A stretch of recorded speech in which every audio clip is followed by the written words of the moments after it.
Imagina la imagen clásica de la Edad Media. Un campo de batalla, estandartes ondeando y un caballero cubierto de brillante acero de pies a cabeza.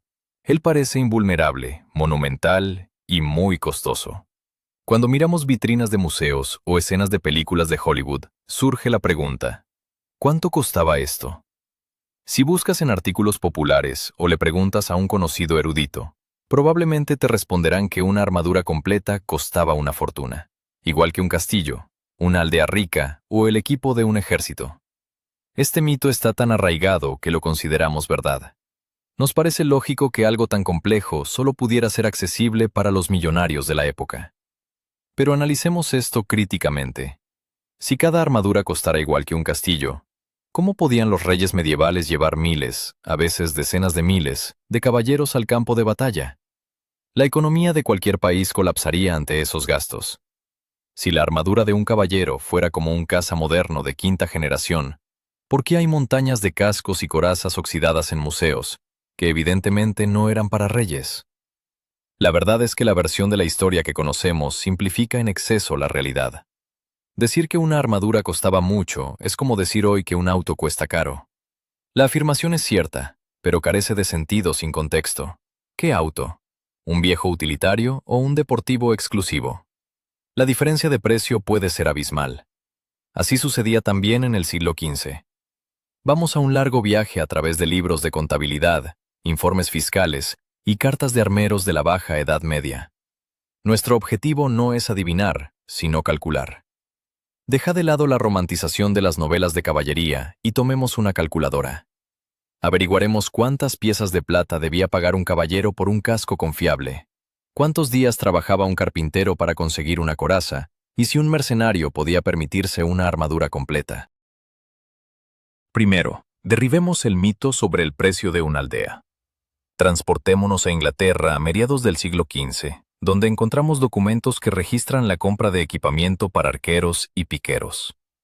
Un simple casco salad, que cubría la cabeza y protegía de espada, costaba apenas unos chelines, un precio comparable al de una o dos buenas vacas. Es cierto que una vaca era un activo valioso en la Edad Media, pero definitivamente no era un castillo ni una aldea. Era un bien que poseían muchos campesinos acomodados. Por lo tanto, hay una paradoja. Vemos facturas de armaduras de reyes con cifras astronómicas, a veces miles de monedas de oro, pero al mismo tiempo hay compras masivas para guarniciones donde la protección de acero costaba precios razonables. La clave está en la tecnología y logística. Los siglos XV y XVI vieron una producción industrial de armaduras. Ya no se trataba de un herrero solitario en su cueva, sino de fábricas con división de trabajo y envíos masivos. A menudo olvidamos que la guerra era la principal industria de su época, y como en cualquier industria, operaban las leyes del mercado. Había demanda, así que había oferta. Los armeros de Milán y Augsburgo competían, reducían costos, innovaban aleaciones y métodos de templado. La armadura era un producto vital, pero un producto al fin, con costo de producción, el precio del mineral, el carbón, el transporte y la mano de obra. En este ciclo, haremos algo que normalmente se evita en reseñas populares. Traduciremos los precios medievales a un lenguaje comprensible. No solo convertiremos florines en dólares o rublos, eso sería un error porque el poder adquisitivo ha cambiado drásticamente. En su lugar, usaremos un método de comparación. Evaluaremos las armaduras en vacas, sacos de grano, en días de trabajo de un maestro calificado, y al final, en autos modernos. Al final de este extenso análisis, sabrás con certeza: ¿quién serías en el campo de batalla medieval? ¿Tu salario actual alcanzaría para un conjunto milanés completo, o tendrías que conformarte con una cota de malla heredada? Analizaremos el precio desde la extracción del mineral en la mina hasta el pulido final en el taller. Descubriremos por qué una armadura blanca pulida costaba menos que una ennegrecida o cubierta de tela. Asomaremos la billetera del mercenario y del duque. Pero antes de hablar de dinero, debemos entender el objeto en sí. ¿Qué es una armadura completa? ¿Por qué pagaba el comprador? Como hoy, al comprar tecnología compleja, el diablo está en los detalles. Cuando hablamos del costo de una armadura, Debemos descartar la imagen del torpe maniquí de hierro que es levantado a caballo con una grúa. Este es uno de los mitos más persistentes que surgieron mucho después de la Edad Media, durante la época de los museos y la literatura romántica. La verdadera armadura de combate del siglo XV no es un traje espacial para buceo profundo, ni una caja con ranuras para los ojos. Es más bien un traje deportivo de alta tecnología hecho de metal. El peso del conjunto completo rara vez superaba los 25 o 30 kilogramos, y estaba distribuido por todo el cuerpo, no solo presionando los hombros como una mochila moderna. En una armadura bien ajustada, el caballero podía no solo saltar a la silla de montar por sí mismo, sino también correr, tirarse al suelo, levantarse rápidamente e incluso hacer volteretas. Si la armadura limitaba los movimientos, era de mala calidad y su propietario ponía en riesgo su vida. Pero, ¿por qué esta protección apareció tan tarde? Los legionarios romanos usaban corazas de placas, pero no cubrían completamente los brazos y piernas. Los caballeros de los siglos XII y XIII dependían de la cota de malla, hecha de miles de anillos de hierro. Era flexible, confiable y muy cara de producir por el gran trabajo manual, pero no protegía bien contra los golpes contundentes de un garrote o los virotes de ballesta. Al recibir un impacto pesado, los anillos podían no romperse, pero el cuerpo se convertía en carne picada. A la humanidad le tomó siglos aprender a hacer grandes, resistentes y delgadas hojas de acero. Todo el secreto radica, no en la destreza del herrero, sino en la temperatura del horno. Para fabricar una armadura completa, fue necesaria una revolución industrial medieval, la aparición de potentes fuelles de agua y altos hornos. Solo cuando los maestros aprendieron a fundir el hierro y verter grandes lingotes, se hizo posible la producción masiva de armaduras. A principios del siglo XV, Europa finalmente se vistió de acero. Este periodo es conocido por los historiadores como la época de la armadura blanca. Esto no significa que se pintara de blanco. Blanco, en el lenguaje de los armeros, significaba pulido. Un caballero en tal vestimenta brillaba al sol como un espejo, y no era solo estética. La superficie pulida reflejaba mejor los golpes, haciendo que la punta de una espada o lanza resbalara sobre el acero liso. Además, el pulido espejo era la mejor protección contra la corrosión, el enemigo principal del hierro. Analicemos de qué se componía este conjunto blanco. No era un monolito. La armadura completa era un sistema ingenieril complejo, formado por decenas, a veces cientos, de elementos móviles. La corazas protegía el pecho y la espalda. Los hombros, a menudo asimétricos, cubrían las articulaciones. Los brazales y grebas protegían las extremidades. Las manoplas cuidaban los dedos, la parte más vulnerable del esgrimista. Y, por supuesto, el yelmo, cuya construcción cambiaba cada década en busca del equilibrio entre visibilidad y protección. Todos estos detalles estaban conectados con remaches deslizantes y correas de cuero ocultas. Esto permitía que el metal se moviera junto con el cuerpo, como una segunda piel. Fabricar un sistema así requería conocimientos de anatomía, geometría y mecánica. Ahora llegamos a un importante aspecto económico. En el siglo XV había dos enfoques distintos para crear armaduras, y sus precios variaban tanto como los de un traje de tienda y un traje hecho a medida en Savile Row. La primera opción era la armadura a medida. Llegabas al taller, te tomaban las medidas considerando la longitud de los brazos, el ancho de los hombros, el volumen de las pantorrillas e incluso la posición al montar a caballo. Tal armadura encajaba perfectamente y su peso apenas se sentía. Era un producto de alta gama. La segunda opción era el Mons, o equipamiento masivo. En grandes centros como Milán o Nuremberg, los armeros fabricaban piezas en tamaños estándar, pequeño, mediano y grande. En los almacenes había montañas de petos y yelmos listos. El comprador, ya fuera un noble no muy adinerado o un comandante de mercenarios, llegaba y elegía un conjunto de piezas preparadas. El pecho podría ser un poco grande, las grebas un poco cortas, pero funcionaba y costaba mucho menos. La llegada del mercado masivo hizo que las armaduras fueran accesibles no solo para los reyes, sino también para soldados profesionales. Sin embargo, incluso la armadura más barata requería materia prima de calidad, acero. Aquí es donde comienza la verdadera economía. Para entender el costo del producto final, debemos descender en las minas y seguir el camino del mineral que se convertirá en belleza mortal. En la Edad Media, el costo del material a menudo representaba la mitad o más del precio del producto terminado. Cualquier conversación sobre la economía medieval, tarde o temprano, implica suciedad, sudor y bosques talados. Para entender por qué una buena armadura costaba tanto, hay que mirar no la brillante vitrina del armero, sino el rostro ahumado del carbonero. Para muchos, el hierro en la Edad Media era algo común, ya que el mineral de hierro es uno de los elementos más abundantes en la corteza terrestre. Sin embargo, entre la tierra rojiza y la brillante pechera, hay un abismo tecnológico que requería enormes recursos. Y el recurso principal no era el hierro en sí, sino el combustible. Para fundir metal en esa época, se usaba solamente madera, no carbón como en el siglo XIX. El carbón tenía demasiado azufre, lo que hacía que el acero fuera quebradizo. Para obtener carbón vegetal de calidad, se debía talar un árbol, apilarlo en un montículo, cubrirlo de tierra y someterlo a un proceso lento sin oxígeno durante varios días. Era un trabajo agotador. El costo ecológico de la guerra era monstruoso. Para fundir y forjar el metal de una armadura completa, se necesitaban decenas de árboles.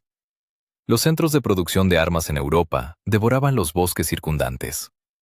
En regiones como Inglaterra o el norte de Italia, para el siglo XV, había una verdadera crisis energética. Los bosques debían ser transportados desde lejos, lo que encarecía el producto final. Ahora bajemos a la mina.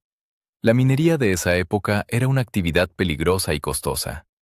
Los mineros trabajaban con antorchas o lámparas de grasa en estrechos túneles siempre inundados. Necesitaban bombear el agua manualmente o con costosas ruedas de agua. El mineral extraído debía ser llevado a la superficie, triturado, lavado y solo entonces enviado al horno. Pero incluso después de la fusión, no obteníamos acero, sino una masa llamada crisa, un hierro esponjoso impregnado de escoria. Esta esponja necesitaba ser calentada y forjada repetidamente con grandes martillos para eliminar lo innecesario y compactar la estructura. En esencia, el herrero se dedicaba a limpiar el material a mano. De una gran montaña de mineral y carbón, solo se obtenía un pequeño lingote de metal útil. Aquí entra en juego el multiplicador de costos, la logística. En la Edad Media, el transporte de cargas pesadas por tierra era una pesadilla para los comerciantes. Los caminos eran surcos desgastados por los que los bueyes luchaban para arrastrar carretas. Transportar una tonelada de hierro a 100 kilómetros por tierra podía duplicar su costo. Por eso, toda la industria pesada se concentraba en ríos. El Rin, el Danubio y el Po eran las principales arterias de carga de Europa. Las barcazas transportaban mineral de ricos yacimientos en Estiria o Westfalia a los centros de producción. Pero los ríos también representaban una amenaza para el bolsillo, las aduanas. Cada feudal, cuyas tierras cruzaba el río, erguía su castillo y estiraba una cadena en el cauce, exigiendo un peaje por el paso. Mientras un trozo de hierro navegaba desde la mina hasta la herrería en Milán o Augsburgo, podía aumentar su precio de 3 a 4 veces solo por gastos de transporte e impuestos. Es importante entender la diferencia entre hierro y acero. El hierro es un metal blando. Hacer de él una olla o un clavo es sencillo y barato. Pero hacer una armadura de hierro puro es enviar a un caballero a la muerte. El hierro blando se abolla con un fuerte golpe y una punta de lanza lo atraviesa. Se necesitaba acero, una aleación de hierro y carbono. Obtener acero era lo más avanzado en metalurgia. Los maestros carburaban la superficie del producto terminado, o lo que se valoraba aún más, soldaban paquetes de diferentes metales para lograr las propiedades necesarias. Un buen acero se valoraba como una joya. En los documentos de la época se solía ver la división de precios. Hierro común costaba unas monedas, mientras que acero para armas o acero de Innsbruck se vendía por peso en plata. Por eso, las armaduras baratas para la infantería a menudo se hacían de material de baja calidad, haciéndolas más gruesas y pesadas. Sin embargo, la costosa armadura de caballero se fabricaba de acero templado. Era más delgada, más ligera y a la vez más resistente. Al pagar por una armadura cara, el caballero no solo pagaba por el grosor del metal, sino por su calidad y el complejo tratamiento térmico.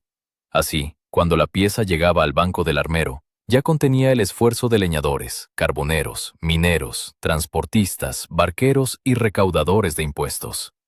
Era ya un semiproducto costoso, pero para convertir ese trozo de metal en una obra maestra capaz de salvar vidas, se necesitaban las manos de maestros cuya cualificación no era inferior a la de los ingenieros modernos. Y su tiempo costaba aún más. Ahora que tenemos metal, veamos quién y cómo lo transformaba en armaduras. Si imaginas al armero como un solitario forjador con barba, golpeando un yelmo en una oscura herrería de pueblo, olvida esa imagen. Es un cuento romántico del siglo XIX. En realidad, la producción de armaduras en el siglo XV era un negocio grande, estricto y organizado, más parecido a las fábricas automotrices del siglo XX que a talleres artesanales. En Europa, habían dos principales centros de poder, el norte de Italia y el sur de Alemania. Comencemos con Milán. Era la verdadera capital de la fabricación de armas. En la ciudad había una calle, Via degli Spadari, la calle de los armeros, donde el sonido de los martillos nunca cesaba. Aquí gobernaba la legendaria familia Misaglia, no solo como maestros, sino como magnates del armamento en su época. Tenían minas, bosques para quemar carbón y grandes talleres donde trabajaban cientos de personas. La familia Misaglia podía realizar lo que era imposible para un solitario. Documentos muestran que antes de la batalla de Maclodio en 1427, en solo unos días entregaron varios miles de conjuntos de equipamiento para el ejército milanés y, curiosamente, para sus enemigos, los venecianos. Era a gran escala. La armadura milanesa era famosa por sus formas redondeadas y suaves. Los artesanos italianos creían que cualquier punta debía deslizarse sobre la superficie. Además, fueron los primeros en perfeccionar la exportación. El término armadura milanesa se convirtió en un sello de calidad, como lo son hoy los relojes suizos. Podías comprarla en Londres, París o Barcelona, y era garantizada. Los competidores italianos eran los alemanes. Los centros de su producción eran Augsburgo, Nuremberg e Innsbruck, donde trabajaba la famosa dinastía Helmschmidt. La escuela alemana tomó un enfoque diferente. Mientras los italianos se enfocaban en la suavidad y grosor del metal, los alemanes idearon un ingenioso acanalado. Seguro has visto estas armaduras en museos. Están cubiertas de elegantes canales y aristas. Muchos piensan que es solo un adorno, el famoso estilo gótico. En realidad, eso es pura física. El nervio de rigidez permite hacer el metal más delgado y ligero sin perder resistencia. Piensa en una chapa perfilada o cartón corrugado. Doblarlo a lo largo de los nervios es muy difícil. La armadura gótica alemana era más ligera que la milanesa, pero su producción era más costosa debido a la complejidad del forjado. Dentro de estos talleres había una estricta división del trabajo. Una persona forjaba las placas, dándoles forma. Otra, el maestro blanco, se encargaba del acabado y ajuste. El tercero, el pulidor, pasaba horas puliendo el acero hasta que brillara. El cuarto, el cerrajero, hacía cerraduras, bisagras y remaches. El quinto grababa patrones con ácido. El sexto cosía cinturones de cuero. Esta especialización permitía reducir el precio para el consumidor y mejorar la calidad para la élite. Los talleres sellaban sus productos, como las marcas modernas. Al ver el sello con la letra M bajo una corona, el comprador sabía, es Misaglia, es seguro y vale la pena. Pero, ¿cuánto ganaban estas personas? Para entender el verdadero costo de una armadura para el comprador, necesitamos conocer los ingresos de la época. El precio en monedas de oro no significa nada si no sabemos cuánto ganaba una persona en un día de duro trabajo. Ahora vamos a la sección más aburrida, pero esencial de nuestra investigación, la contabilidad del siglo XV. Hemos llegado a la base de nuestra investigación. Sin comprender los ingresos, cualquier conversación sobre el precio de una armadura se convierte en un ejercicio vacío. Si les digo que un buen casco costaba 16 chelines, ¿es mucho o poco? ¿Es el precio de un almuerzo en una taberna o el presupuesto anual de una familia campesina? Para responder a esta pregunta, necesitamos ser contadores medievales por un momento. Pero hay una trampa. En el siglo XV, Europa no tenía una moneda única. En Italia había florines y ducados de oro. En Francia, libras y ecus. En Inglaterra, libras, chelines y peniques. Y en Alemania, florines y táleros. Los tipos de cambio fluctuaban, las monedas se recortaban y su peso cambiaba. Intentar convertir esto directamente a rublos o dólares actuales es inútil y sin sentido. Así que actuaremos de otra manera. Introduciremos una unidad de medida universal, el ingreso diario. Evaluaremos el costo de la armadura no en gramos de plata, sino en los días que una persona necesitaba trabajar para comprarla. Para ser precisos, usaremos el sistema inglés de mediados del siglo XV, por ser uno de los registros más detallados y completos que han llegado hasta nosotros. Veamos los ingresos de los principales compradores de armas. En la base de la escala social, aquellos que podían pensar en comprar algo de hierro eran los jornaleros. Su trabajo valía poco, aproximadamente 3 o 4 peniques al día. Recuerden este número. 4 peniques es la base. Un nivel arriba estaban los maestros cualificados, carpinteros, albañiles, techadores. Este era el mediano de la época medieval. Un maestro ganaba 5 o 6 peniques al día, y a veces recibía comida a cuenta del empleador. Ahora pasemos a los profesionales militares. Un arquero inglés, la élite de la infantería de la época, ganaba 6 peniques al día, lo que era un sueldo muy bueno y estable. Igualaba el ingreso de un buen artesano en una ciudad pacífica, y además, el arquero podía saquear o cobrar rescates, lo que podía duplicar o triplicar su ingreso anual. Subamos un peldaño. El caballero pesado, conocido como lancer o escudero. Aún no es un caballero, pero es un profesional de alto nivel. Su salario era de un chelín al día. Un chelín equivale a 12 peniques, así que el lanzador ganaba el doble que el arquero. Y por último, el caballero. Un caballero baneret, que lideraba su tropa bajo su propio estandarte, tenía una tarifa estatal de 2 chelines al día, que equivale a 4 ingresos de un arquero. Todo parecía simple. Reúne el dinero y compra. Pero aquí entra en juego el poder adquisitivo. Una persona necesita comer, beber y tener un lugar donde vivir. 6 peniques al día suena bien, hasta que analizamos los precios de los alimentos. Un galón de cerveza barata costaba un penique. Un pan, medio penique o un penique, dependiendo de la cosecha. Una gallina, 2 peniques. Un ganso, 4 peniques. Y una camisa de tela gruesa costaba 8 peniques. Así nuestro arquero o carpintero gastaba aproximadamente la mitad de su salario. Si tenía familia, casi todo se iba. El dinero que podía ahorrar para comprar equipo era, si tenía suerte, un par de peniques al día. Esto se conoce como ingreso disponible, y esto es lo que consideraremos. Como referencia, tomemos una moneda agrícola de la época. Una buena vaca lechera costaba alrededor de 10 chelines, lo que equivale a 120 peniques. Así, el arquero necesitaría ahorrar todo su salario durante 20 días para comprar una vaca, o 40 días si gastaba la mitad en comida.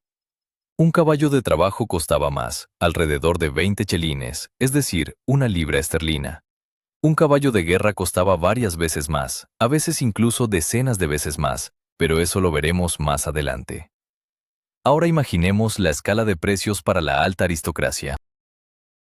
Si un caballero ganaba 2 chelines al día, los ingresos de un duque o conde podrían ascender a miles de libras al año. La brecha entre ricos y pobres era abismal. El duque de York o el conde de Warwick podían permitirse gastar en un casco de desfile lo que un arquero no ganaría en toda su vida. Pero la guerra es un asunto masivo. Los reyes necesitaban equipar con armaduras a miles de campesinos que ganaban 6 peniques al día. Y el mercado respondió a esta demanda. Los armeros empezaron a producir productos asequibles para esta categoría de los 6 peniques. Así que nuestra línea de base está lista. Un día de trabajo de un profesional equivale a 6 peniques. 20 días de trabajo equivalen a 10 chelines, el precio de una vaca. 40 días de trabajo equivalen a 1 libra esterlina, el precio de un caballo de trabajo. Mantengan estos números en mente. Ahora, cuando mencionemos el precio de un casco o una coraza, Lo traduciremos inmediatamente en días de trabajo necesarios para obtenerlos. Y créanme, los primeros números los sorprenderán. Resulta que la protección básica no costaba tanto como nos dicen en las películas. Empecemos con el segmento más masivo y asequible, el equipo para la infantería. Ahora que conocemos el costo del trabajo, vistamos a un soldado. Imaginemos no a un caballero, sino a un simple mercenario, un arquero o un miliciano urbano. Este es el consumidor masivo de la guerra.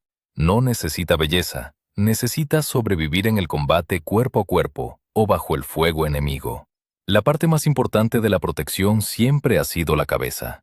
Si te perforan un brazo, puedes sobrevivir, pero si te rompen el cráneo, se acabó el juego. Por eso, lo primero que compraba cualquier soldado con su primer salario era un yelmo. En el siglo XV, el mercado estaba dominado por dos tipos de yelmos comunes, el chapelo y el salat. El chapelo es, básicamente, un sombrero de acero con amplios bordes. Protegía bien de los golpes desde arriba, de piedras lanzadas desde las murallas y de las espadas de la caballería. El salat es un yelmo más profundo que cubre la nuca y las orejas, parecido al casco alemán de la Primera Guerra Mundial. ¿Cuánto costaba un casco así? En documentos ingleses de mediados del siglo XV, encontramos precios de yelmos simples que varían entre 1 y 3 chelines. Recordemos que un chelín equivale a 2 días de trabajo de un arquero o un carpintero. Así que un buen yelmo de combate costaba entre 2 y 6 días de trabajo calificado. Piénsalo, no es una aldea, ni una vaca, sino menos que el salario de una semana. Es como si hoy un trabajador moderno pudiera comprar un buen casco de Kevlar por una cuarta parte de su salario mensual. No solo era asequible, era barato.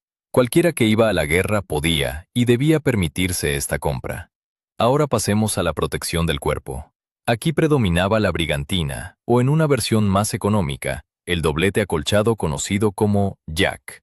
La brigantina es un chaleco de tela o cuero grueso, al que se le sujetaban por dentro decenas de pequeñas placas de acero con remaches.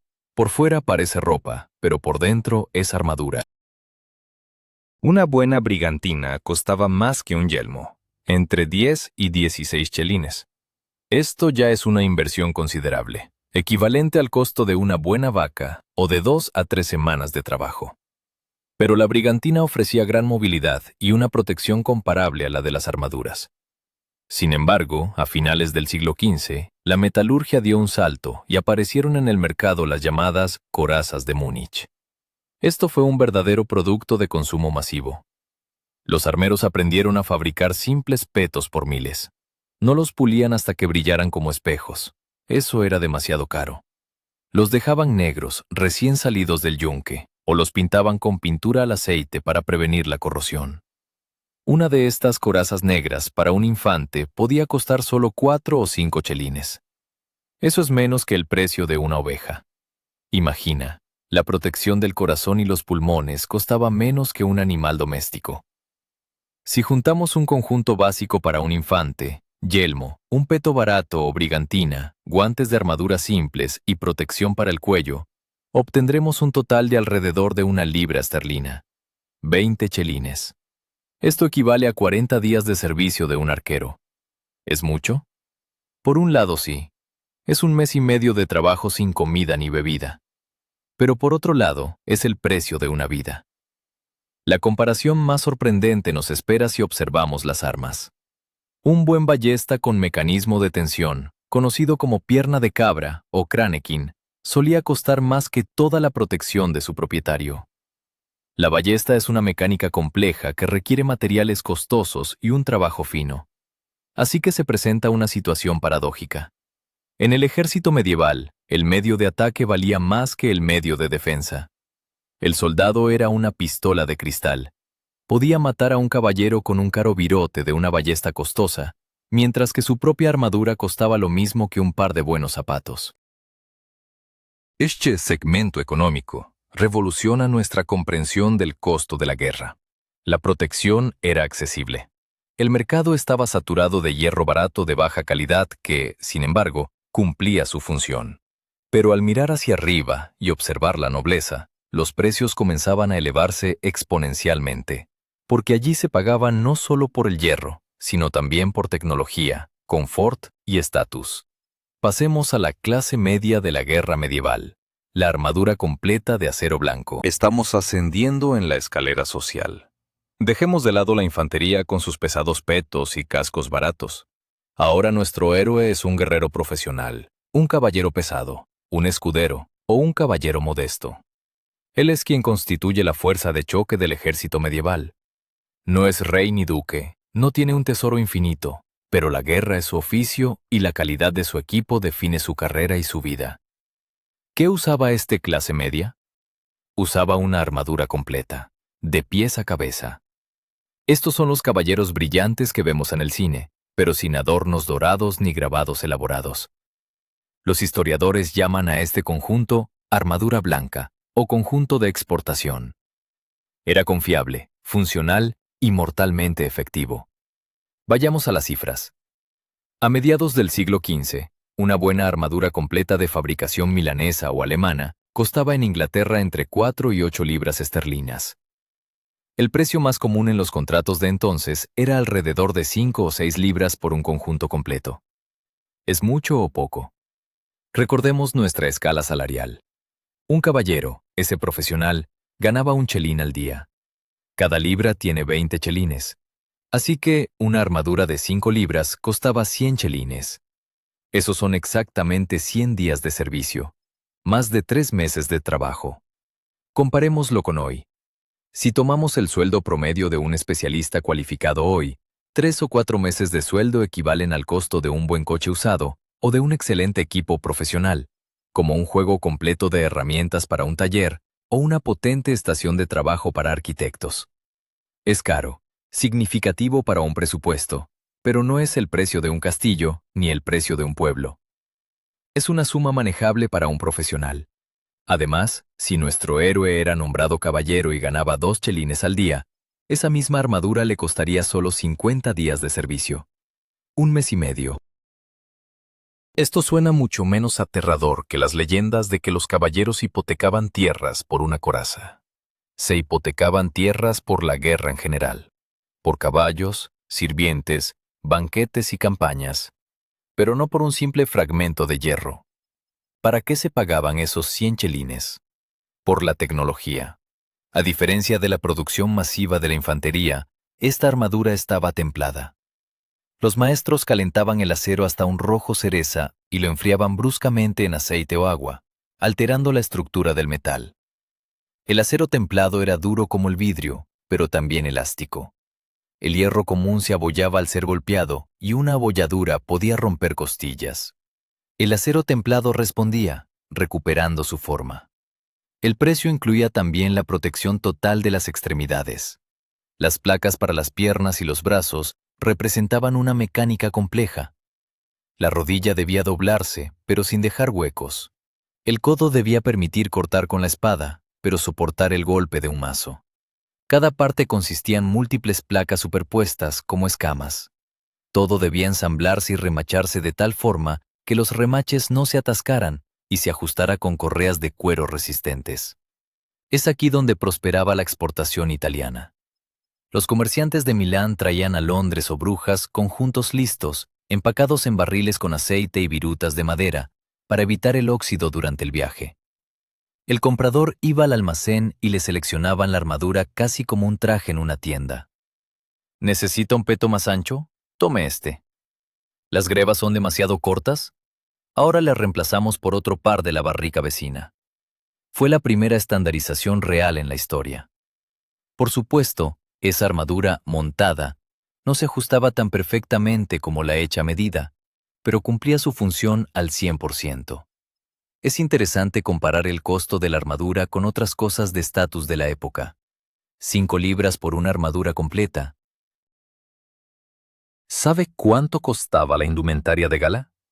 Un lujoso jubón de terciopelo bordado con hilos de oro o una larga capa de lana flamenca de calidad, forrada de piel, podían costar las mismas 5, 10 o incluso 20 libras. Esta es la paradoja de la economía medieval, que a menudo se pasa por alto. El acero era más barato que la moda. Un caballero podía gastar el doble en su traje de gala que en la armadura de combate que le salvaba la vida. La tela, los tintes, especialmente el rojo y el púrpura, las pieles de armiño y sable, eso era lo verdaderamente lujoso. Y el acero pulido era simplemente la ropa de trabajo de la guerra. Otro punto importante es la liquidez. Una armadura de 5 libras era una excelente inversión. Apenas perdía su valor.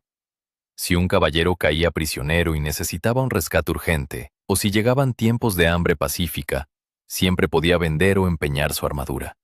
Era una moneda sólida.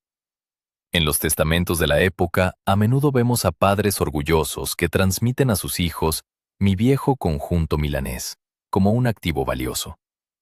No porque estuviera viejo y oxidado, sino porque eran 5 o 6 libras esterlinas que siempre estaban a mano. Pero había otro nivel. Un nivel donde el dinero dejaba de importar y la armadura se convertía de un medio de protección en una joya. Allí donde trabajaban los maestros reales, los precios se disparaban a la estratosfera, y esos casos únicos generaron el mito de su exorbitante costo. Pasamos a la Liga Superior. Hemos llegado al punto donde nace el mito sobre el costo exorbitante de las armaduras. Si una armadura de caballero común era simplemente ropa de trabajo para la guerra, lo que discutimos ahora es alta costura de acero. Aquí el precio ya no importa. Lo que cuenta es el prestigio y la influencia política. Bienvenidos al mundo de los conjuntos reales. Recuerden la palabra, conjunto. Los reyes y los duques más ricos rara vez pedían solo una armadura. Solían encargar enormes sets.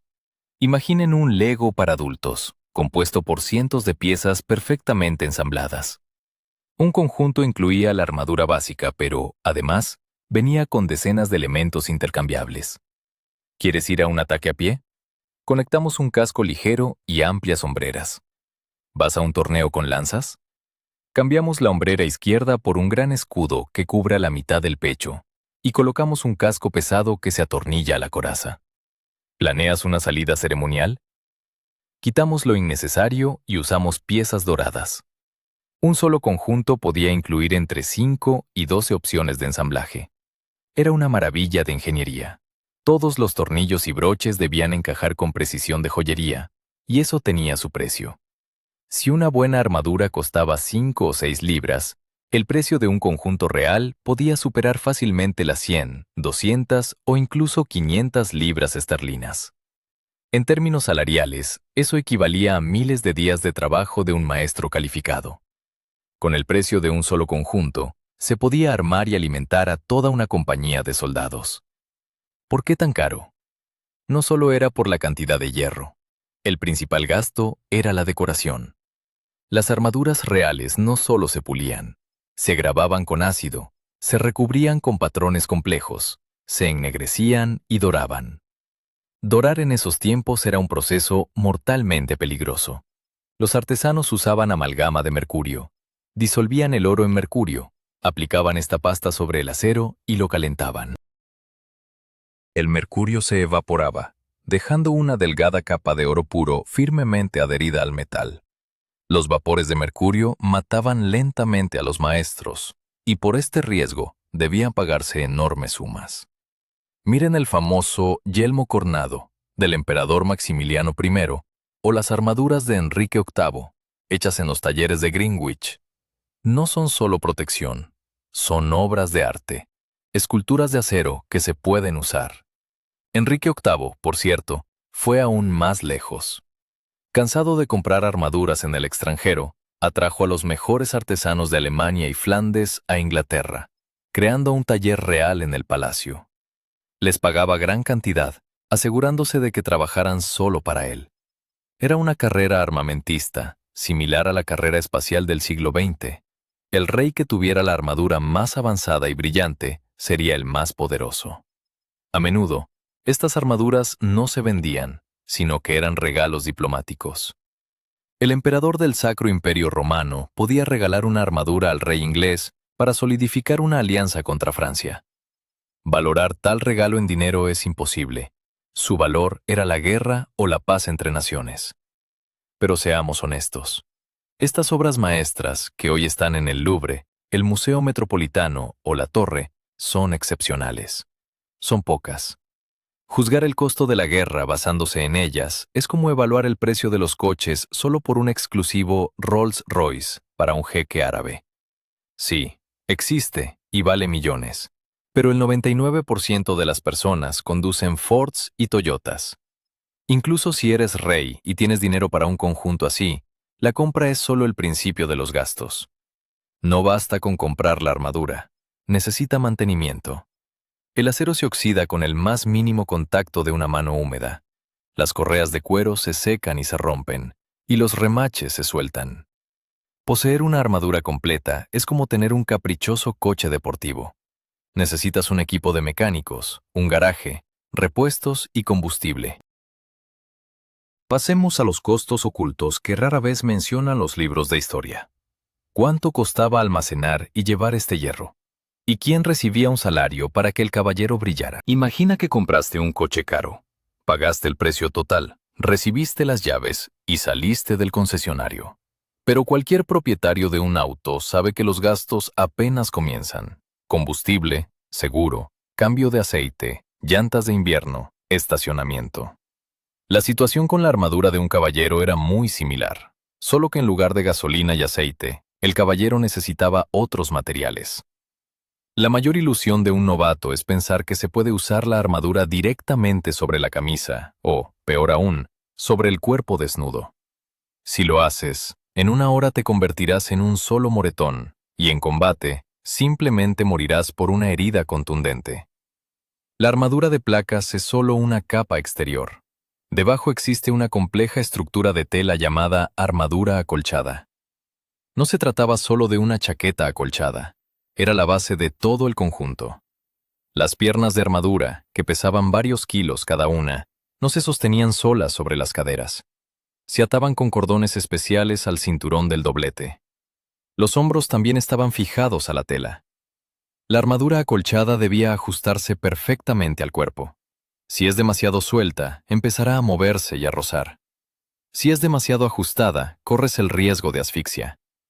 Coser un buen doblete era costoso. Se necesitaba una tela resistente, bumbaz o lino grueso, además de un material de relleno de calidad, lana peinada o algodón. También era esencial contar con un sastre que entendiera la guerra. En los registros de la época, vemos que un buen doblete podía costar casi 1 libra esterlina, lo que equivale aproximadamente a un mes de servicio de un arquero. Solo por la chaqueta para la armadura. Pero eso no es todo. La armadura de placas no cierra el cuerpo de forma hermética. Tiene zonas vulnerables, las axilas, el lado interior de los codos, la ingle. Allí donde el metal debe moverse, quedan espacios. Para prevenir que una daga o una flecha perdida se cuelen, se cosían piezas de cota de malla en el doblete, llamadas voiders. En el siglo XV, la cota de malla ya no era la armadura principal, pero seguía siendo un complemento esencial y costoso. Fabricarla requería un gran esfuerzo. Hilados de alambre, cortados en miles de anillos, luego aplanarlos y remacharlos. Incluso los parches bajo los brazos costaban. A menudo se reutilizaban de antiguas cotas para nuevas chaquetas para ahorrar. Ahora hablemos del mantenimiento. El mayor enemigo del acero no es la espada ni la lanza. Es el agua. La humedad, la lluvia, el sudor del caballero provocan rápidamente óxido. Si se descuida la armadura, se oxidará por completo y perderá su resistencia. Por eso, los caballeros o sus sirvientes gastaban constantemente en productos químicos para su cuidado. Se necesitaba aceite. Mucho aceite.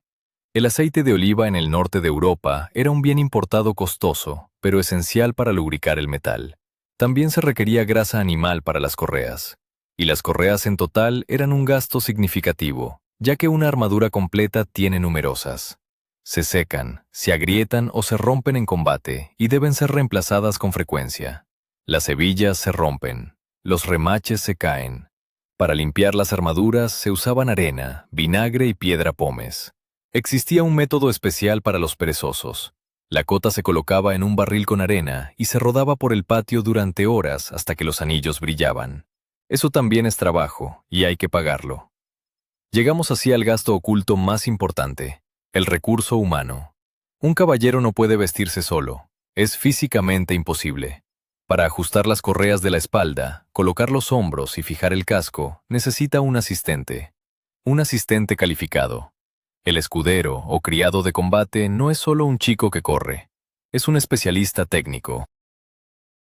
Debes saber cómo hacer reparaciones en el campo, cómo reemplazar una correa y cómo pasar correctamente la lanza. Debe ser alimentado, vestido y preferentemente recibido un salario.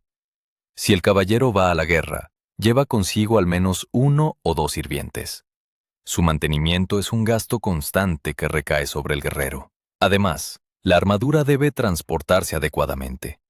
No puede simplemente colocar una armadura pulida en una carreta, se dañará. Se requieren cofres especiales forrados de fieltro o heno. Se necesitan fundas y un caballo o mula adicional para transportar esta carga cuando el caballero no está en combate.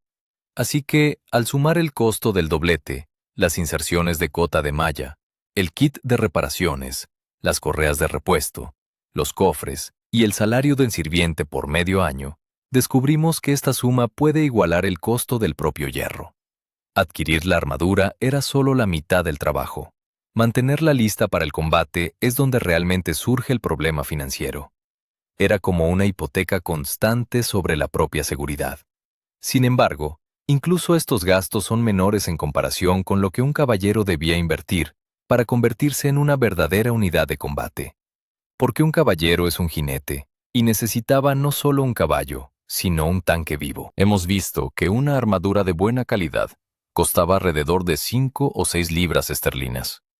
Esta es una suma considerable, equivalente al ingreso de un arquero durante medio año o el de un caballero en un mes y medio.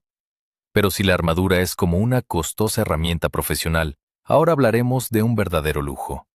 Los caballos de guerra. En la cultura popular, el caballero y su caballo son inseparables. Sin embargo, pocos se dan cuenta de que el compañero cuadrúpedo podía costar varias veces más que su jinete cubierto de hierro. Aquí se encuentra uno de los principales gastos de la guerra medieval.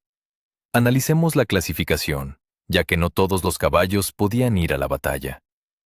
La opción más simple y económica era el caballo de montura, conocido como hobby o ronzi. Era un medio de transporte, se usaba en marchas, para cargas, y también podían luchar con él los sirvientes o la caballería ligera. Un caballo así costaba alrededor de 1 o 2 libras esterlinas. Recordemos, eso equivale a 40 u 80 días de trabajo de un arquero. Es asequible, como una motocicleta usada hoy. Un paso arriba estaban los coursers, caballos rápidos y fuertes, especialmente entrenados para la batalla. Eran la montura principal de la caballería. Un courser no temía el sonido del acero, los gritos o el olor a sangre. Sabía morder y golpear con su casco a la orden. El precio de un buen courser comenzaba en 5 libras y podía llegar hasta 20. Un buen caballo de guerra costaba tanto como 3 o 4 armaduras completas. Si un caballero perdía su caballo en batalla, perdía una fortuna. En la cima de la pirámide estaba el destrier, el gran caballo. Era el tanque del reino animal. Un enorme y poderoso semental capaz de llevar un jinete con armadura completa y aún así cargar contra una muralla de lanzas. Los dromedarios eran una rareza. Se criaban en establos especiales en Lombardía, España y Flandes. Se entrenaban durante años para lograr un valor absoluto y obediencia. El precio de un dromedario podía alcanzar hasta 50, 80 e incluso 100 libras en casos excepcionales. Traduzcamos esto a cantidades comprensibles. 100 libras equivalen a 20 armaduras milanesas de alta calidad, o 2.000 días de servicio de un caballero, o 4.000 días de trabajo de un carpintero calificado. Eso es 11 años de trabajo diario, sin días de descanso. Poseer un dromedario en la Edad Media era como tener un jet privado o un hypercar hoy. Era un estatus que proclamaba riqueza más fuerte que cualquier escudo. Cuando el rey entraba en una ciudad montado en tal caballo, todos comprendían. Allí estaba el poder. Pero comprar un caballo era solo parte del problema. A diferencia de la armadura, que se puede guardar en un cofre durante un año, un caballo es un ser vivo. Come todos los días, y un caballo de guerra no puede alimentarse solo de pasto. necesita avena alta en calorías para desarrollar masa muscular. El costo de mantener un caballo de guerra era de aproximadamente 2 a 3 peniques al día, la mitad de lo que gana un arquero en un día. Y un caballero debía tener varios de estos caballos. Uno para la batalla, uno para la marcha, uno para su escudero, más caballos de carga para el equipaje. El simple mantenimiento de este establo consumía gran parte de sus ingresos. A esto se sumaba el equipo del caballo. La silla no era solo un cojín de cuero. La silla militar, con arcos altos que sostenían al jinete al ser golpeado por una lanza, era una construcción compleja de madera, cuero y acero. Costaba casi lo mismo que una armadura de infantería barata.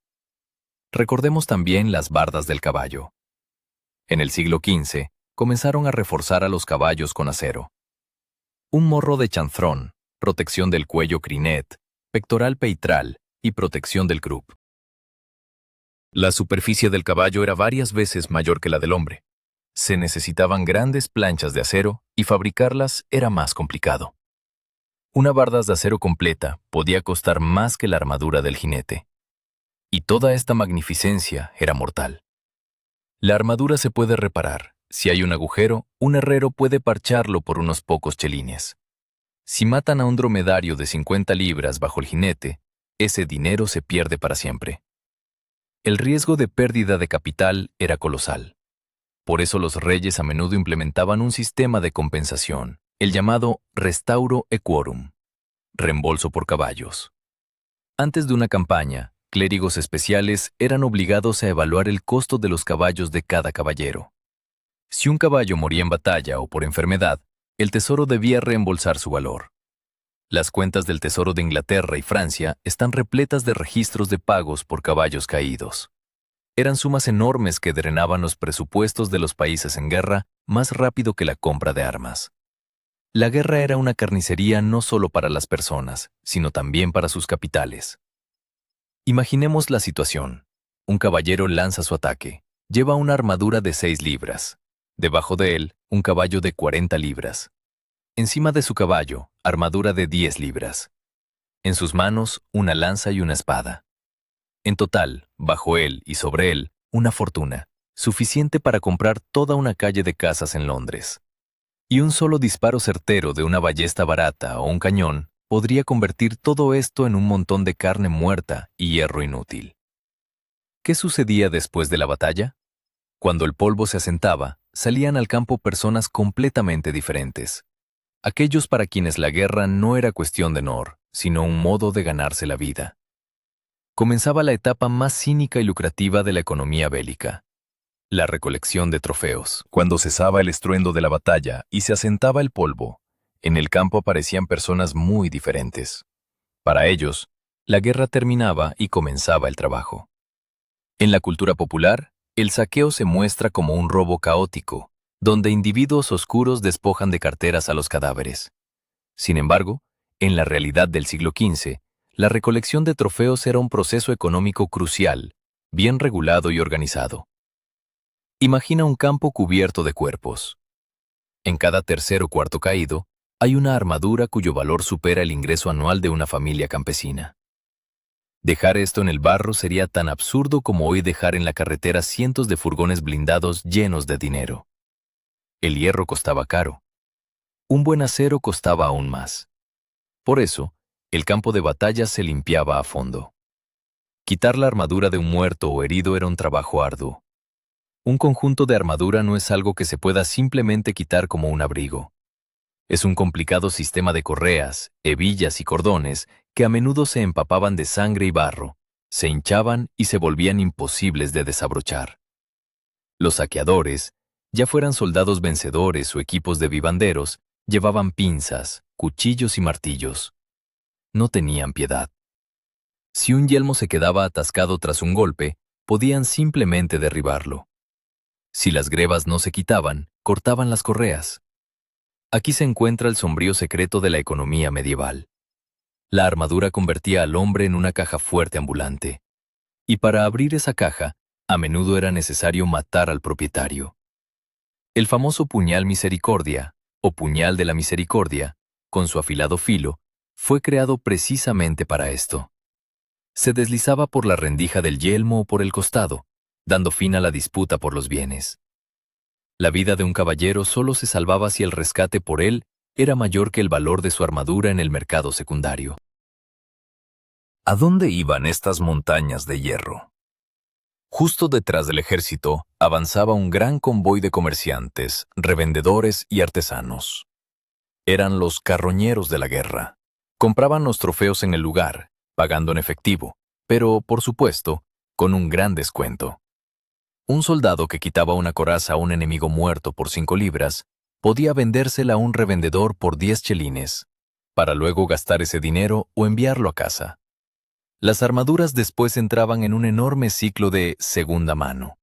En las grandes ciudades existían barrios enteros donde se reparaban y revendían los equipos usados. Era un mercado para los pobres. Si no tenías 5 libras para un nuevo conjunto milanés, ibas al jornalero. Allí podías encontrar un peto con marcas de viejos golpes, un yelmo adaptado de un modelo antiguo, o una mezcla. Brazos de un maestro, piernas de otro. Los maestros herreros no dudaban en remodelar. El buen acero templado no envejece. Si una coraza pasaba de moda o era pequeña para un nuevo propietario, podía recocerse en la forja, volver a enfriarse y pulirse. De las grebas largas dañadas hacían protectores cortos. De los grandes yelmos cortaban pequeños cascos aladis. Era una industria sin desperdicios. Las cotas de malla eran especialmente valoradas. La cota de malla prácticamente era eterna. Si se rompían, se podía parchar el agujero con nuevos anillos. Las cotas se pasaban de generación en generación durante 200 o 300 años. En los museos, a menudo vemos cotas del siglo XVI que incluyen anillos fabricados aún en el siglo XIV. El segundo camino por el cual la armadura cambiaba de dueño era la herencia. En los testamentos de la época, las armaduras se enumeraban junto a propiedades y joyas. Dejo mi armadura completa blanca a mi hijo mayor Juan, y mi vieja brigantina y capelina a mi sobrino Tomás. No es solo un recuerdo del abuelo, es un capital inicial. Al recibir la armadura, el hijo podía ir a servir y comenzar a ganar. Sin la armadura, no era nada. A veces, las armaduras se entregaban a un lobo. Existen registros de bancos italianos donde se otorgaba préstamos a cambio de una armadura completa de caballero. Si un caballero se arruinaba, su piel de hierro se subastaba, alimentando el mismo mercado secundario. Es interesante que la Iglesia también participaba en este tráfico. A menudo, los caballeros legaban sus armaduras a catedrales o monasterios como pago por el oficio y las oraciones. Las iglesias, a su vez, podían conservarlas como reliquias o, lo que sucedía con más frecuencia, venderlas para convertir el hierro en oro para sus necesidades. Así, el alto precio de una nueva armadura se compensaba con su durabilidad y liquidez.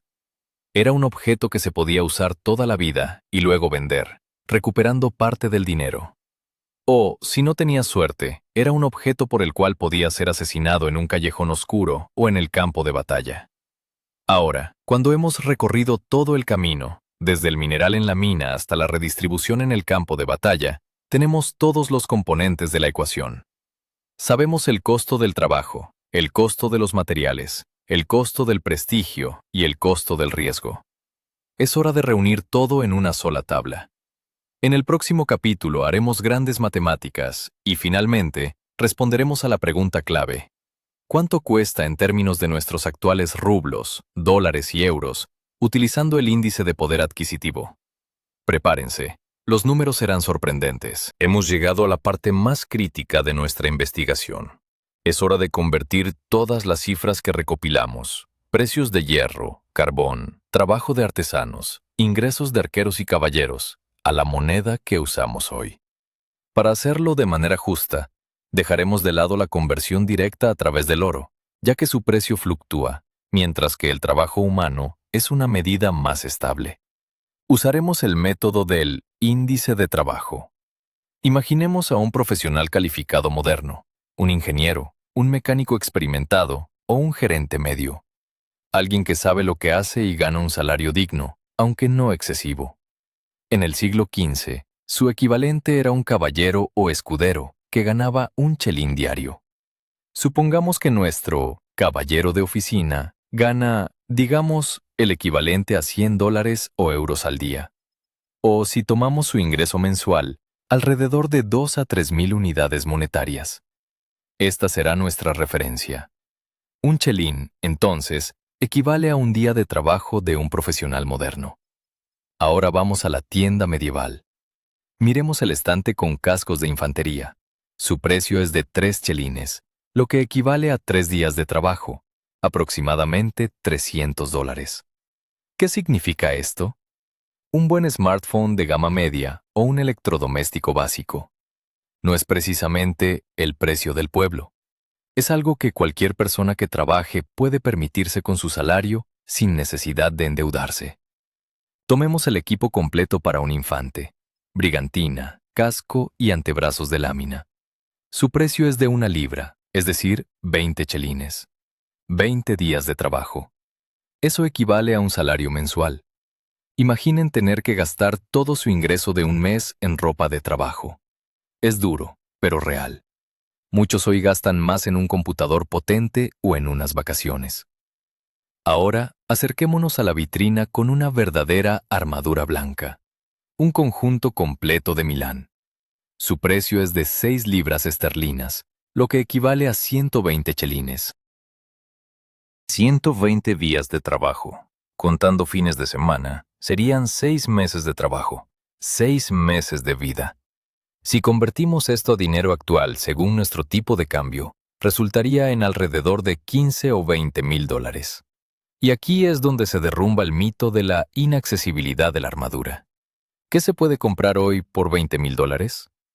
Un auto nuevo de bajo costo o un vehículo usado de clase ejecutiva. Miren la carretera. Miles de armaduras pasan junto a ustedes. Cada propietario de un Sonder, Focus o Camry en la era medieval podría permitirse una armadura completa.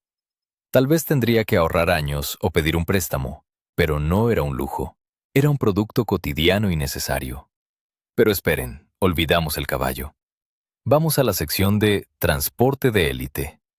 Un destre de guerra cuesta 50 libras, es decir, 1000 chelines, 1000 días de trabajo, casi 4 años sin comer ni beber. En dinero actual, esto sería un costo de 150 o 200 mil dólares. Este es un nivel diferente. El precio de un apartamento en la capital, una casa de campo o un deportivo de lujo. El caballo, no la armadura, era el verdadero filtro entre los ricos y los simplemente acomodados. Un caballero en destre sería alguien que monta un apartamento. Echemos un vistazo al departamento especial para reyes, un conjunto de Enrique VIII o del emperador Maximiliano. Su precio es de 500 chelines, lo que equivale a 10.000 días de trabajo, 40 años de labor continua de un maestro, toda una vida de trabajo. Convertido a nuestra moneda, estos son millones de dólares, comparable a hipercars exclusivos, yates privados o jets ejecutivos. Estos objetos únicos crearon la leyenda. Cuando los historiadores del siglo XIX decían que una armadura costaba lo mismo que un castillo, se referían a esos juguetes reales. Pero juzgar toda una época por estos objetos es un error. Resumiendo nuestra contabilidad. Un infante gastaba un salario mensual en su armadura, como nosotros en un nuevo iPhone o laptop. Un caballero gastaba medio salario en su armadura, como nosotros en un automóvil. Pero en un caballo y su mantenimiento, el caballero gastaba lo que costaba una buena propiedad. Así que resulta que la guerra medieval era, aunque costosa, totalmente comercial. Los precios eran altos, pero no disparatados. El mercado respondía a la demanda, y los armeros de Milán y Augsburgo hacían todo lo posible para que sus productos encontraran compradores. Pero este modelo económico sólido solo funcionó hasta cierto punto. A finales del siglo XVI apareció un nuevo jugador en el campo de batalla que derrumbó los precios de las armaduras y las hizo obsoletas. Y no fue solo una bala. Fue la inflación de metales y la crisis de eficiencia. Olvidemos por un momento los florines y chelines. Para entender realmente la economía de la caballería, necesitamos trasladarla a nuestra realidad. Ya hemos visto que el cálculo directo a través del costo del trabajo nos ofrece cifras sorprendentemente familiares. Y si buscamos la mejor analogía para la armadura en el mundo actual, no es un chaleco antibalas de fuerzas especiales, sino un automóvil. Piénsalo.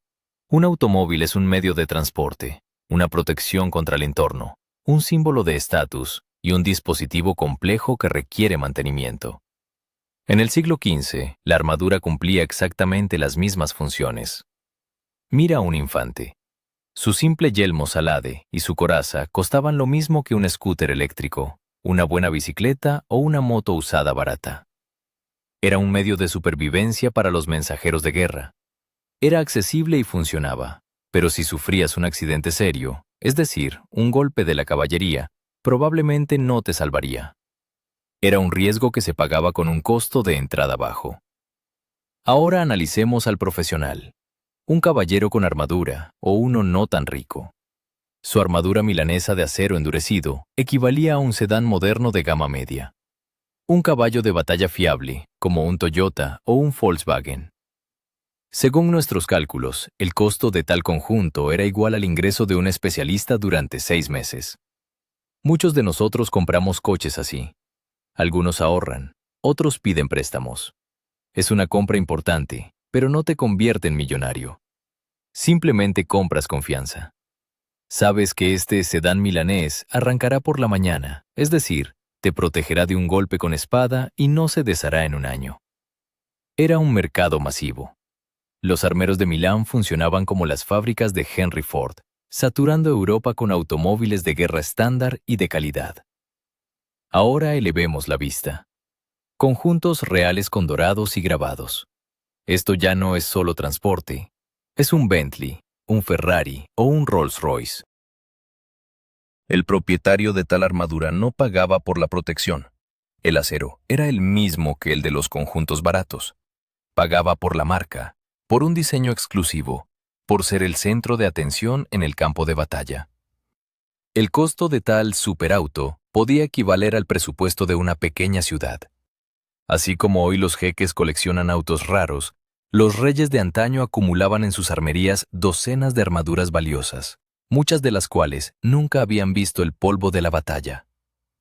Pero hay un matiz en esta analogía que a menudo se pasa por alto: la hipoteca.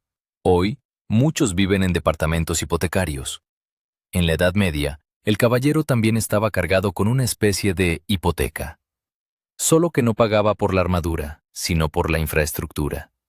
Recuerda al caballo de guerra. Si la armadura es el coche, el destrier es la propiedad de lujo en el centro de la ciudad. El caballero tenía el precio de un automóvil en su cuerpo, pero cabalgaba sobre el precio de un ático. Perder la armadura era incómodo, como chocar un coche. Perder el caballo era una catástrofe, como si se incendiara tu casa sin seguro. Por eso la nobleza caballeresca era tan cerrada. Entrar a este club costaba una fortuna, no solo por el hierro, sino por el motor, el caballo y el equipo de mantenimiento. Imagina que compraste un coche, pero para conducirlo, por ley, necesitas contratar un mecánico personal, alquilar un garaje climatizado y solo comprar combustible especial para carreras.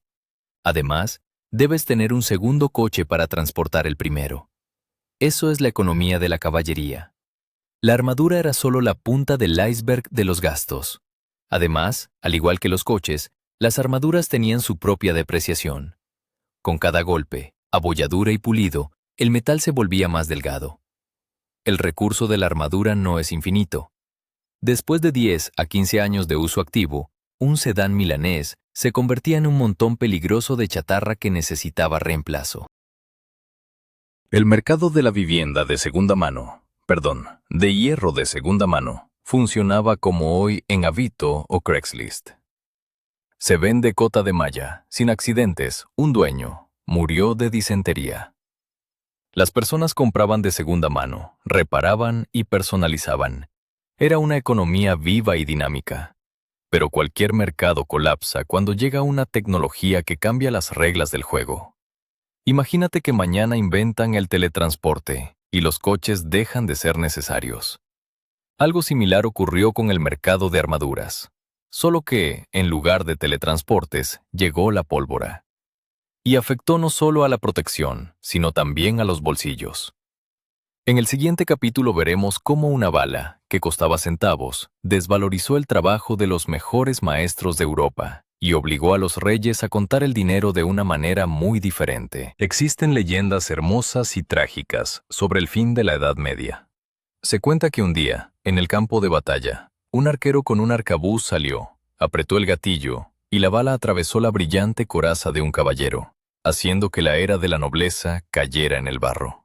Se cree que las armas de fuego hicieron inútiles a las armaduras.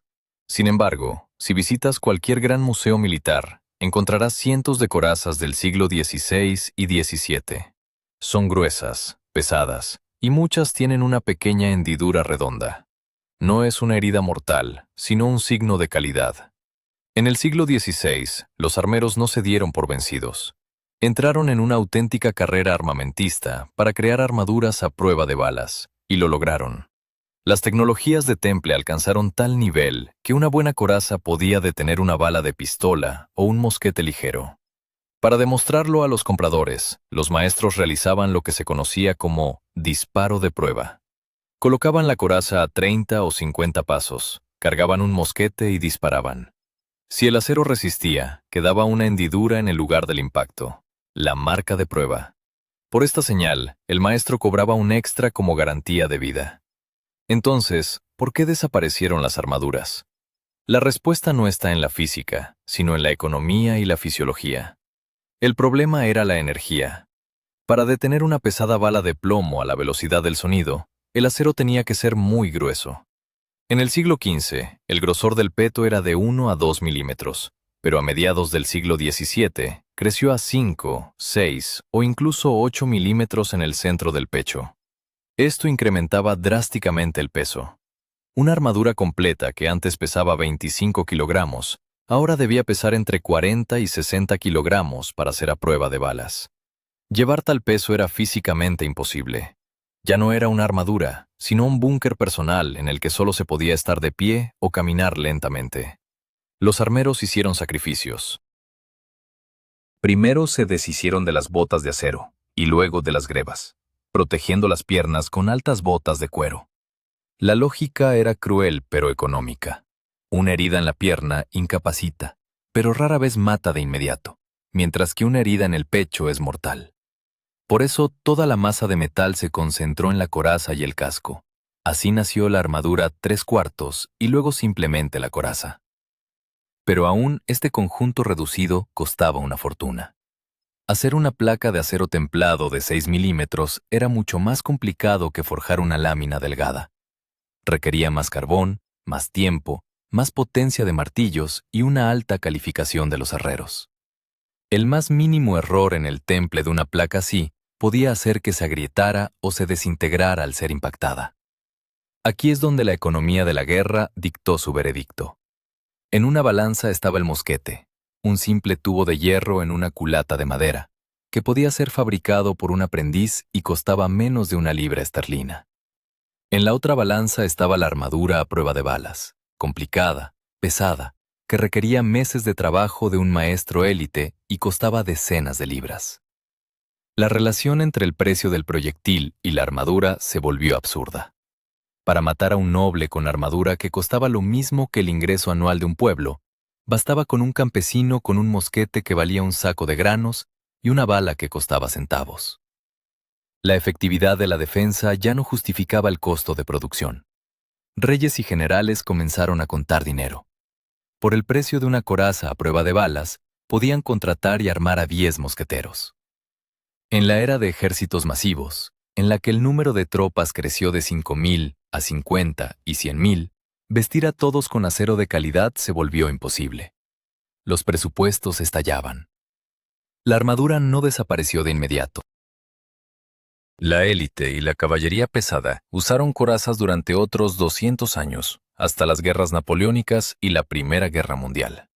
Pero esto ya era un uniforme, protección contra armas blancas y esquirlas, no una garantía de invulnerabilidad. El mercado se colapsó. Los talleres de Milán y Augsburgo, que habían prosperado siglos, comenzaron a cerrar o a cambiar su producción a utensilios de cocina. El gran arte de crear armaduras blancas no murió porque los maestros olvidaran forjar. sino porque su trabajo se volvió económicamente irrelevante. Pero las armaduras no desaparecieron sin dejar rastro. Nos dejaron un sorprendente legado. En los siglos XVI y XVII, cuando el valor de combate del hierro disminuyó, su valor artístico se disparó. La armadura se convirtió en una inversión pura y un objeto de arte, una pintura en metal. Y los precios de tales obras se dispararon lejos de la realidad. Cuando el humo de la pólvora comenzó a disiparse y se hizo evidente que en el campo de batalla el acero perdía ante el plomo, la armadura no desapareció. Sufrió una transformación extraordinaria. Dejó de ser un medio de protección del cuerpo y se convirtió en un símbolo de estatus. En los siglos XVI y XVII, en Europa, algo extraño sucedía. La armadura perdió su valor práctico, mientras su precio se disparaba. ¿Cómo es posible? Simple. La armadura se transformó en un lienzo para artistas. Entramos en la era de la armadura de gala, una categoría de objetos que confunde a los visitantes de los museos. Al ver una coraza repleta de relieves impresionantes, como cabezas de león y figuras de héroes antiguos, comprendan que no se puede usar en combate. La técnica empleada se llama repujado. El maestro tomaba una hoja de acero y comenzaba a golpear el patrón desde el revés, milímetro a milímetro. Esto hacía que el metal fuera delgado e irregular. Endurecer tal belleza era imposible, se deformaría en el horno. Cualquier golpe con una espada, o peor aún, con una bala transformaría esta obra en un montón de chatarra, y los fragmentos del relieve se clavarían en el cuerpo del portador. La armadura de gala era, en esencia, una antiarmadura. Costaba muchas veces más que la de combate, pero ofrecía menor protección que una coraza de infantería económica. Entonces, ¿por qué la compraban? Para lucirlas en triunfantes entradas a ciudades, coronaciones y recepciones diplomáticas. Era un smoking medieval de alta costura, una demostración de gusto y riqueza infinita, no de fuerza. El rey de este estilo era Filippo Negri de Milán. Sus obras son hoy joyas en colecciones de Nueva York, Madrid y Venecia. Negri no solo era un herrero, era un escultor del metal. Los cascos de su taller transformaban a los propietarios en personajes de mitos antiguos, con cabezas de caballeros en la boca de bestias míticas y hojas de acanto de acero brotando en sus hombros. Los precios de las obras de Negri y sus competidores no se pueden calcular con una calculadora común. Aquí no funcionaba la fórmula: materiales más tiempo. Se pagaba por el nombre y el arte. Un casco podía costar 1.000 o 2.000 ducados de oro. En términos actuales, esto ya no se compara a automóviles o casas. Es el mercado del arte de alto nivel, algo similar a adquirir un original de Rembrandt o Picasso. Poseer algo así automáticamente elevaba a una persona a la élite de la política europea. Emperadores y reyes intercambiaban estos conjuntos para sellar alianzas o prevenir guerras, actuando como sobornos de gran escala. Cuando el duque de Florencia, Cosimo de Medici, quería mejorar relaciones con el emperador, no le enviaba oro en sacos. Eso hubiera sido vulgar, sino que encargaba una armadura a los mejores artesanos, adornada con grabados dorados que creaban patrones eternos. Es en este periodo que surge la colección. El archiduque Fernando II de Tirol crea la primera colección real de armaduras en el castillo de Ambras a finales del siglo XVI. Escribía cartas por toda Europa solicitando, demandando y comprando armaduras de líderes militares famosos, creando el Salón de los Héroes. Fernando gastaba en esto montos comparables al presupuesto de un pequeño ejército. Para él, una armadura del rey francés o del pasha turco era un documento histórico, una reliquia. Pagaba por la historia, y así la armadura pasó de ser equipo militar a exposición de museo. Sin embargo, había un lado opuesto a este proceso: el culto de carga. En el siglo XVII, los nobles usaban cada vez menos las armaduras. Se volvían pesadas e incómodas contra los mosquetes. Pero la tradición lo exigía. El ideal caballeresco aún vivía en sus mentes, así que nació el género de armadura de retrato. En una galería con retratos de la nobleza de los siglos XVII y XVIII, se observan muchos nobles acicalados en pelucas, pero enfundados en brillantes láticas. A menudo, estas armaduras no les pertenecían. En los estudios artísticos se contaba con accesorios, hermosas, pero frecuentemente ficticias o anticuadas partes de armaduras, que se ponían a los modelos solo para la pintura. Una persona podría nunca haber estado en guerra, pero en el retrato debía aparecer como un guerrero de hierro. La armadura se convirtió en un símbolo de masculinidad que se podía alquilar. Finalmente, el mercado se dividió en dos partes desiguales. Por un lado, armaduras pesadas y negras para la verdadera guerra, producidas por miles para los regimientos de coraceros. Eran baratas y reemplazables. Por otro lado, estaban los juguetes refinados y dorados, insoportablemente caros, para monarcas que nunca habían visto las trincheras. La clase media, ese fiable blanco de armadura que mencionamos antes, dejó de existir. La economía de la pólvora la destruyó. La maestría que había sido perfeccionada durante 300 años se extinguió en medio siglo. Hoy, cuando observamos estas obras maestras, las apreciamos como belleza. Sin embargo, sus contemporáneos las veían como dinero. Dinero grande, concentrado y congelado en metal. Ahora que hemos discutido tanto el precio del hierro como el del arte, solo nos queda hacer una conclusión final. ¿Valió la pena la inversión? ¿Se justificaron estos enormes gastos en seguridad? En el capítulo final, responderemos a la pregunta más cínica. ¿Cuánto costaba la vida de un caballero y estaba realmente asegurada por esta armadura? Hemos recorrido un largo camino, desde las oscuras minas hasta los brillantes escaparates de las armerías reales. Hemos desglosado la economía de la guerra medieval y ahora, al final, estamos listos para responder. ¿Valió la pena? ¿Fue la compra de una armadura una inversión sensata o una feria de vanidades que arruinó a Europa? Recordemos nuestro hallazgo principal. A pesar del mito, una armadura completa nunca costó lo mismo que un castillo o un pueblo. Es un cuento para turistas. La realidad era mucho más dura. Para un soldado, la protección costaba un mes de salario, como un moderno smartphone. Para un caballero, un buen conjunto milanés costaba medio año de servicio, como un automóvil de gama media. Para un rey, una armadura de exhibición costaba millones, como una obra de arte. Esto muestra que la sociedad medieval era sorprendentemente racional. La gente gastaba en su seguridad justo lo que podía permitirse, y ni un céntimo más. El mercado funcionaba perfectamente. Había productos baratos para la infantería y caros y exclusivos para la élite. Pero la armadura tenía otra función, puramente económica, que a menudo olvidamos. Era un seguro. En el sentido más literal, en la Edad Media existía un proceso efectivo, el rescate de prisioneros. Si aparecías en el campo de batalla con una chaqueta barata y un casco simple, para el enemigo no eras nada. Tu vida no valía nada. Era más barato matarte que mantenerte. La tasa de bajas entre la infantería siempre fue alta. Pero si aparecías con una armadura costosa y brillante, enviabas un mensaje claro. Soy rico. Puedo pagar. No me mates. Tu armadura indicaba que darían un buen rescate por ti. Surge una paradoja. El caballero gastaba grandes sumas en hierro no solo para protegerse, sino para convertirse en un cheque ambulante.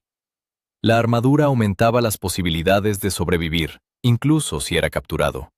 Te cuidaban, te daban vino y esperaban que tu familia enviara el dinero. Una inversión de 5 o 6 libras se recuperaba tan pronto como salvaba tu vida. Era un boleto de entrada al club de los sobrevivientes. Si lo miramos hoy, gastamos grandes sumas en seguridad de formas diferentes. Pagamos por airbags, sistemas de frenos, seguros médicos y sistemas de seguridad en casa. ¿Cuánto cuesta la vida moderna? Si sumamos todos los impuestos que un ciudadano de un país desarrollado paga en medicina, policía y ejército en 40 años de trabajo, tendríamos suficiente para comprar decenas, si no cientos, de armaduras completas. Pagamos mucho más por nuestra seguridad que un caballero medieval, aunque nuestros pagos están ocultos en impuestos, mientras que el caballero debía pagar en el momento. La historia del precio de la armadura es una historia de progreso. Los herreros aprendieron a hacer acero barato, convirtiendo la protección de un privilegio real en un producto para mercenarios. Y vimos cómo la pólvora hizo que esa protección fuera inviable. Fue un gran momento en la historia. Cuando el mosquete igualó las oportunidades de campesinos y duques, terminó la era de la caballería. No porque desaparecieran el honor o la valentía, sino porque se desvaneció la base económica de la supremacía del jinete. La guerra se volvió democrática, barata y masiva. Hoy, las armaduras nos miran desde los museos con viseras vacías. Nos parecen pesadas e incómodas. Pero ahora conoce su secreto. No son solo hierro. Son dimero congelado, sudor de mineros, maestría de herreros y la mente calculadora de guerreros que querían regresar vivos. La próxima vez que veas un caballero en una película, no pienses en la romanticidad. Cuenta en tu mente, 5 libras sobre él, 50 bajo él, 10 en la caravana. Ante ti no viene solo un guerrero, ante ti viene un complejo y frágil proyecto económico, cuyo objetivo es sobrevivir en el mundo caótico de la guerra.